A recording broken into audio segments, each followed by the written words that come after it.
Bismillahirrahmanirrahim. وَلْتَكُنْ مِنْكُمْ أُمَّةٌ يَدْعُونَ إِلَى الْخَيْرِ وَيَأْمُرُونَ بِالْمَعْرُوفِ وَيَنْهَوْنَ عَنِ الْمُنْكَرِ. Alhamdulillah wassalatu wassalamu ala rasulillah mabad. Allah berfirman, wajahidu bi amwalikum wa anfusikum. Berjuanglah kalian, berjihadlah kalian melalui hartamu dan dirimu. Hampir semua ayat-ayat berjuangan dan pengorbanan itu dimulai dengan bi amwalikum, harta kalian, harta kalian. Saya mengajak secara praktis dan kami sudah buktikan. Rp1.000 itu bisa luar biasa dahsyat. Bisa beli mobil, bisa buat kuburan, ya, bisa membangun masjid. Uang 1.000. Mari kita satukan uang 1.000 kita. Nanti kami jemput di rekening ini, insya Allah bisa kita buat. Di rekening ini insya Allah kita buat sebuah kekuatan umat dengan Rp1.000. Rp1.000 dahsyat. Assalamualaikum warahmatullahi wabarakatuh. Ya, jangan sombong kita di hadapan Allah Subhanahu wa taala, menyambut ramadan sejajar kepada leluhur. Ini nanti itu orang banyak pergi ke pasar, di pasar beli ayam, ya, saya tidak melarang beli ayam, sekali itu bagus, itu potong, kita tombol sendiri yang potong, bismillah. Kemudian sesudah masak itu panggil anak-anak, panggil mina, besok puasa ki ayam ini, ada ayam, ada nasulik kuta, ada kentucky, tak ada, nah ada kondro, tak, pokoknya ada coto, tak ini bangun ki sebentar, pasti tuh anak-anak bilang, bangun nggak sebentar, ada ayam. Itu tujuan memberi semangat. Jangan dilarang dimakan sebelum dibaca-bacai. Ini yang banyak di masyarakat kita, potong ayam, dia suruh potong sendiri, bismillah saja. Ibu bisa potong sendiri, bapak bisa potong sendiri, tidak perlu ada baca-baca khusus, itu bismillah saja. Bismillah itu sudah tuntas itu. Ada juga biasa ayam tidak boleh, anak-anak yang belum dipotong burungnya, katanya belum bisa pegang ayam. Siapa yang bilang begitu? Ya. Tidak ada larangan. Ada lagi potong ayam dengan najeneki, ya, nak cuci kaki, nak cuci sayapnya, nak cuci kepalanya. Kalau cuci kaki masih bisa saya mengerti, ya, supaya tidak hilang baunya. Tapi kalau mencuci sayapnya itu stres ayam itu. Cuci kepala itu apa untuk apa? Tidak ada wudu untuk ayam. Dia bilang jangan dulu wudu ayam. Tidak ada fikihnya ayam, ya sekalian. Tidak ada fikih berwudu itu ayam. Tidak tahu dari mana dimulai. Ya. Jangan jadi bikin sesaji ini adalah bisa mendatangkan kemusyrikan. Yang istilah baca-baca itu memasuk Ramadan. Ya, kalau mau doakan orang tua, doakan. Tidak usah bilang disandarkan, bilang ini satu kapara untuk puan nenek, ini untuk Nabi Muhammad. Kalau ini pasti pulung ngasim, ini tatoangku kodong, ini nakanan regurutan bilang banyak, ambil maka mana aku menyandu, mana golano, sini kasturun. Amin. Nabi bilang yang mana aku kandran di sini, yang mana aku kandran di sini. Itu dapat tolo-tolo aja gitu, ya, tolo-tolo aja gitu. Ya, kesalahan meniatkan puasanya 30 hari. Tidak usah diniatkan puasa 30 hari. Itu kesalahan. Di mana kesalahannya? Kenapa salah kalau 30? Karena puasa itu tidak mesti 30. Kata Nabi, asyahru hakaza wa hakaza. Puasa itu kadang begini. Marata salasin kadang 30, wa marata tis'a wa isrin kadang 29. Jadi 29 itu 1 bulan, 30 itu 1 bulan. Niatkan puasa 1 bulan, bukan niatkan 30 hari. Jangan sebut jumlah, sebut 1 bulan. Kalau Abu Hanifah itu mengatakan, saya niatkan puasa 1 bulan ke depan. Selama tidak ada pembatalnya berhari-hari itu, ya, dianggap dia sudah berniat. Kecuali 3 imam harus yubayin, harus dia hadirkan pada malam harinya. Itu setiap malam. Niatkan, ya, terutama wanita yang sudah haid, datang bulan, atau kita musafir, atau dalam keadaan sudah sakit, terpotong, ya diulangi kembali niatnya. Nggak usah berniat untuk 30 hari. Karena bisa jadi puasa tak cuma 29. Ya, dan Nabi SAW ini 9 kali Ramadan cuma 1 kali saja dapat 30. Yang lebihnya itu 29. Dan artinya kesalahan itu kalau dibulatkan 30 bisa jadi berubah. Ini mohon banyak kesalahan ini hanya beribadah pada bulan Ramadan, setelah itu meninggalkannya. Ini orang yang sadis ini hidupnya. Sama Allah bulan Ramadan dia kenal, sesudah Ramadan 11 bulan dia lupakan Allah. Ya. Bagusnya sajadahnya, bagusnya bajunya, bagusnya songkoknya, ya selalu baru karena bulan Ramadan saja napak. Sesudah itu lebaran, lapas atomi talakona. Nah, lapas atomi bajunya. Ya. Ini orang hanya mengenal Allah di bulan Ramadan saja. Setelah itu dia lupa kepada Allah.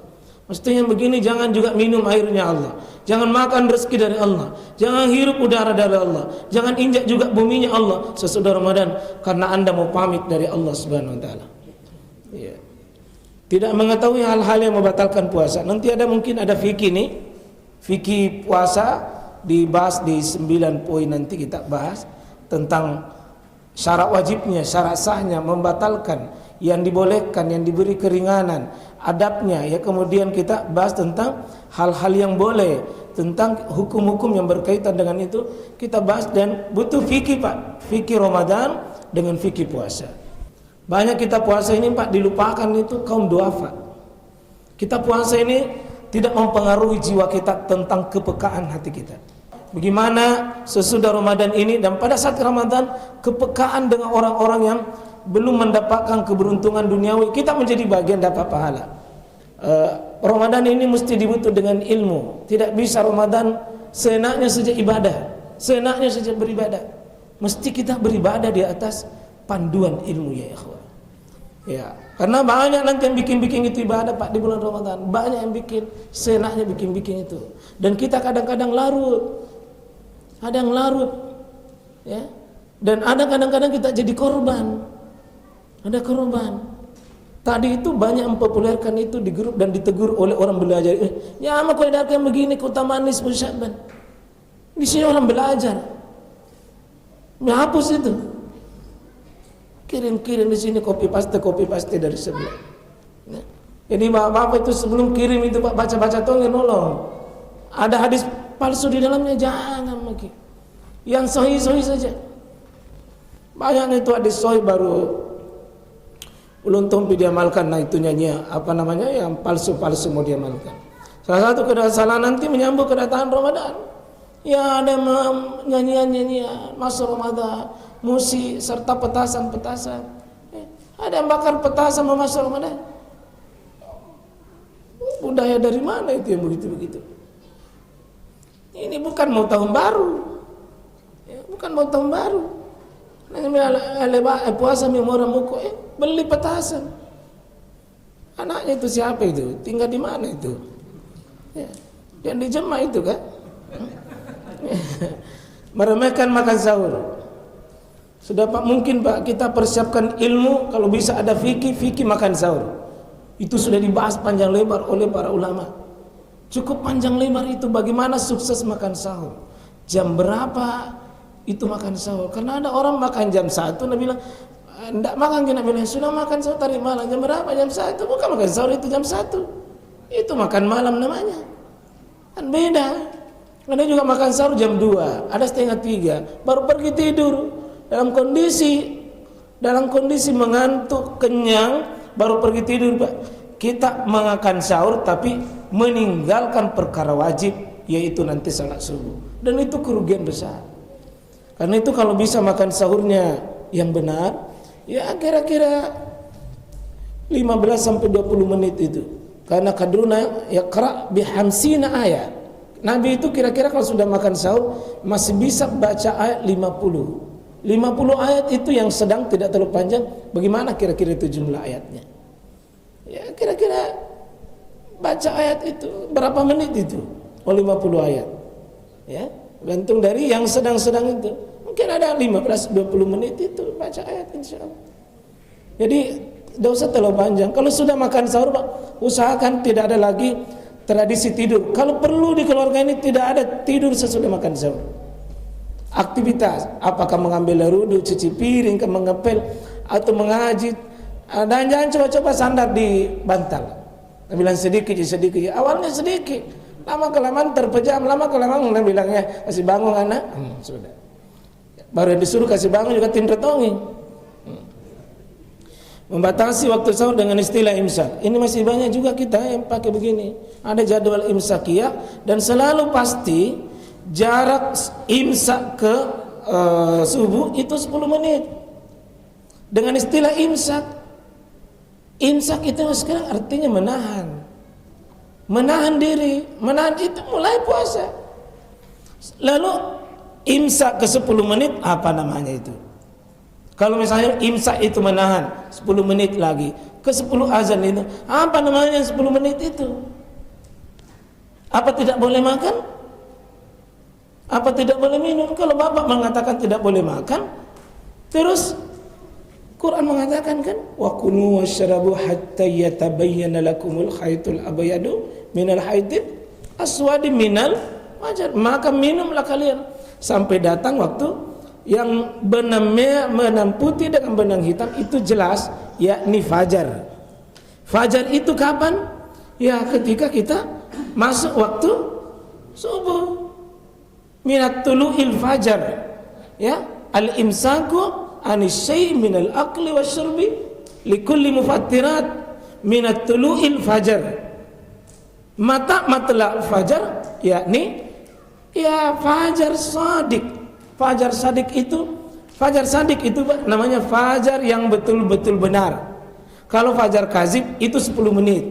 Fajar kazib itu hanya ihtiyat saja, berhati-hati. Ya, ini nama ini fajar sadik ini itu untuk menunjukkan bahwa fajar itu ada dua. Sadik, kazib. Kazib itu memang sudah fajar, tapi 10 menit itu masih bisa makan, masih bisa minum. Karena belum azan, masih bisa. Cuma disebut fajar, tetapi bukan melarang makan dan minum.